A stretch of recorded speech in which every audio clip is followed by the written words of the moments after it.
निर्वाचन हिंसा एवं भारतीय जनता पार्टी गोटे मुद्रार दुईटी पार्श्व पुणी थे भारतीय जनता पार्टी रक्तमुखा चेहरा आज आम समस्ते देखा पाइचे ता चांदबाली निर्वाचन मंडल आरडी पंचायत रे आज सकाळ 6टा बेले महाप्रभु बाबा आखंडलमणिंकर सेवायत श्री बाबाजी पाढ़ी उपरे आरडी पंचायत भारतीय जनता पार्टी जे सभापति अच्छा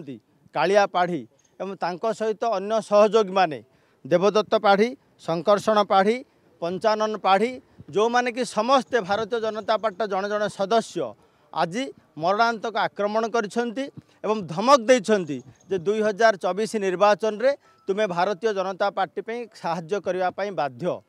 तो यही भली हिंसा आचरण कथा आमे भारतीय जनता पार्टी किछि दिन पूर्वरु मध्य से चांदबाली निर्वाचन मंडल रे देखि आस्तिले जहाँ मान्यवर इलेक्शन कमिशन को आमे अवगत करैथिलु। आज पुणी थरे मध्य वीडियो एविडेंस आमे देइछु मान्यवर इलेक्शन कमिशन को पाखरे मुक्त अबाध निरपेक्ष निर्वाचन उपरे विजु जनता दल एवं आर सभापति श्री नवीन पट्टनायक सबुबले विश्वास करती ओडिशा एक शांतिप्रिय राज्य। तेणु भारतीय जनता पार्टी जो भली भाव में हिंसा आचरण करुछि बोमा बंदूक बारूदर बल विश्वासी भारतीय जनता पार्टी से निवृत्त रही आम अनुरोध करूँ एवं यह कहीचु जे आगामी दिन में निर्वाचन प्रोसेस भितर जमीती यही कौन प्रकार हिंसा आचरण हम ना